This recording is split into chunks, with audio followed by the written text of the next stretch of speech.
About 10 years ago on a summer's evening in my part of southeast London, a teenager was going home with his cousin in the early hours of the morning, having been out socialising, and for absolutely no reason at all got set upon by a group of youngsters who I think were relatively high on drugs and who within a matter of a couple of minutes had beaten him to death. And it took a long time to find the people who'd done the killing, and eventually they were found and brought to justice and given very heavy prison sentences. One or two of them have never been found. I don't think it has been very easy for the family of Jamie who died to come to terms with and be minded to reconcile themselves to the killers of their son. And both his mum and dad, who since died, I think died very broken people because of that experience.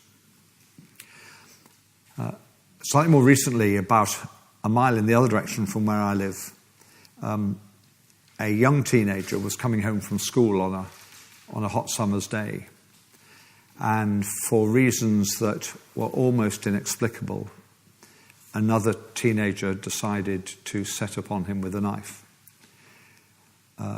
He was rushed to hospital. He was in the Royal London Hospital for a couple of weeks fighting for his life, but he lost his fight for life. I knew him. I knew his parents. They were from Nigeria originally as a family. In his memory, his wonderful Christian family, I'm not making a specifically Christian point, but his wonderful Christian family decided that the right response was not to be antagonistic and vindictive towards David's killing, but to try to teach other youngsters not to behave like that.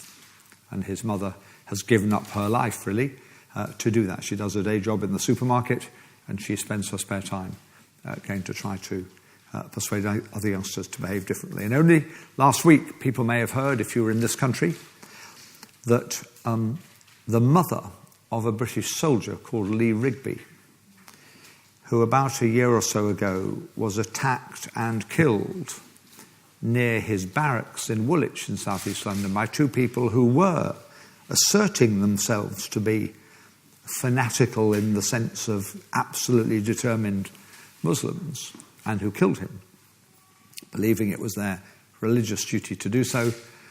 His mum, Lee Rigby's mum, has now committed herself publicly to the cause of peace and reconciliation. Those are three real stories from just one bit of the city I live in this country, some of us live in, which challenge us to realise that peacemaking begins at home, or often very near to home. And so in our schools now, in Southwark, we have often some people from an organisation called Southwark Mediation going into schools to teach children at primary school level how to mediate the disputes in the playground, which can be very painful and harmful to somebody on the receiving end who may be being bullied for their size or their stutter or their faith or their colour or something. And when I was a Minister of Justice in the last government, I spent a lot of time I'm a lawyer by training, I spent a lot of time trying to persuade people not to go to the courts if their family relationship broke down, but to try to mediate the arrangements for the separation into two families. And the evidence was incredibly encouraging that actually, if people did go down that road, more than 7 out of 10 cases were resolved by mediation and not, and I remember the old bitter family disputes in the courts, a great public dispute between two parents which could have done neither of them any good, and the children probably even less good. I've been thinking a lot about family this week because I had the privilege of going to Buckingham Palace to receive an honour on Tuesday, so we had a family gathering, and the wider family all coming together tomorrow. And so I've been putting together a little précis of my family history to share with the family as we meet tomorrow. Both my grandparents were in the First World War. My mother's father was quite severely injured as a soldier in the Somme. My parents met in the Second World War. My older brothers did national service. And I was brought up near Manchester, which was bombed badly. We then went to school in Cardiff. I sang in the cathedral in Llandaff, which was in Cardiff, which had been bombed badly. I came to Coventry in the year of the opening of this cathedral because Llandaff was in solidarity with Coventry as another bombed cathedral which had been rebuilt. And therefore, I have very happy memories of this being a place of rebuilding. I then went to London, where many of the images of the war were of St. Paul's surviving the Blitz when all around was bombed, including much of the area I live in, which was the docks. I then was lucky enough to go to live in Belgium for a year, and I lived in Flanders for a year, absolutely redolent with the battles of yesteryear. And then Bruges, and then Strasbourg, where the boundary changed as conflicts raged across Europe between France and Germany. And then I came back and settled in Southwark, which is where I've been privileged to be ever since, where we have the Imperial War Museum, which is not a museum to the glory of war, but a museum to educate about the implications of war. And outside the Imperial War Museum, we have the Tibetan Peace Garden. We have the Holocaust Memorial Tree, and we have the memorial to the Soviet war dead, 25 million and more in the last war alone.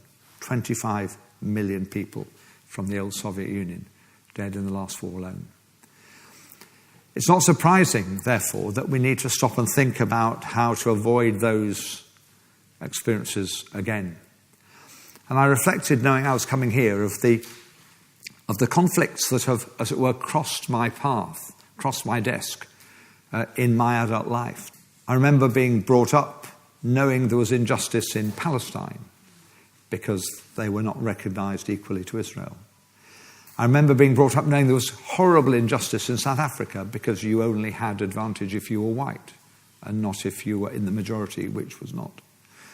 I remember my father waking me up at 4 a.m. to tell me about the invasion of Cyprus by Turkey as an intervention to try to bring peace to Cyprus, which of course has left the island divided ever since. And then when I went into Parliament and taking an interest in these things, one after another, places in the world seemed to have conflicts needing to be resolved. Peace talks in Cyprus are still going on. In Asia, the conflict between India and Pakistan, which started at partition under the British disinvestment of empire, is still not resolved. They're still technically at war over Kashmir. The boundary is not agreed. They're both nuclear states spending huge amounts of money on their armed services, and yet they have millions and millions of people in poverty, particularly in India. Sri Lanka, a little, lovely, beautiful island, has been riven with internal conflict, and there was effectively genocide of the Tamils, or many of the Tamils, under the previous regime.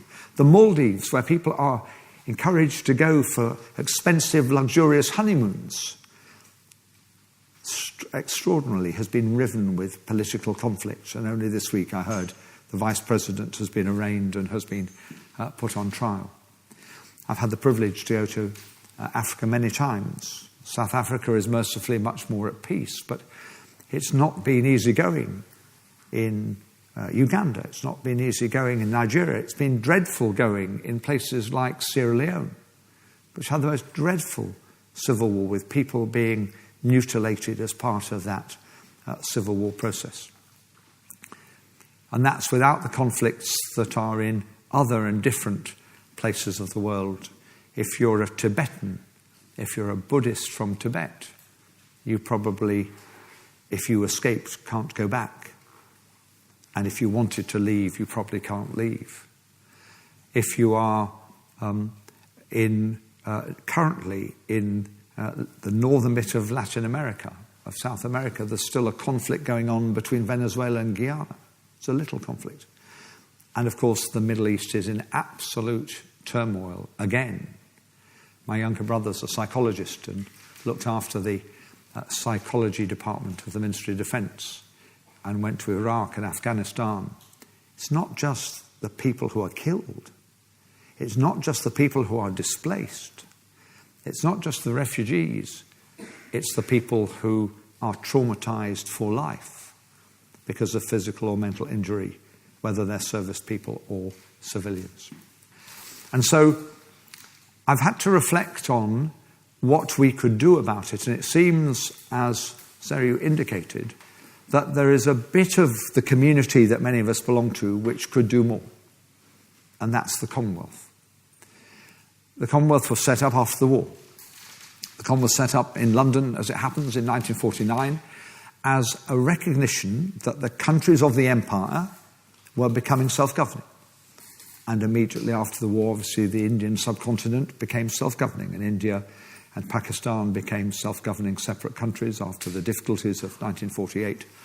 And so the Commonwealth was set up. And it's an organisation of freestanding independent states. There are 53 members. The most populous is India, with 1.2 billion people.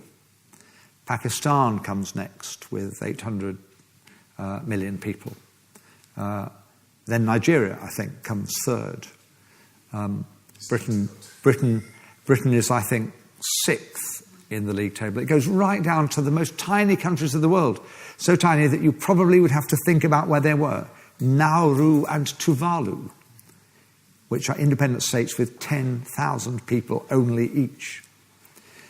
But here's an organisation which has member states in Africa, 18 countries in Africa, which has member states in America, from Canada with 35 million people at the top, right down to Belize and little states in South America with lots of Caribbean countries in between, which has states, many states in South Asia, India, Pakistan, Bangladesh, Sri Lanka, the Maldives, which has lots of states in the Pacific, as well as Australia and New Zealand, has 3 states in Europe, Malta, Cyprus, and the United Kingdom.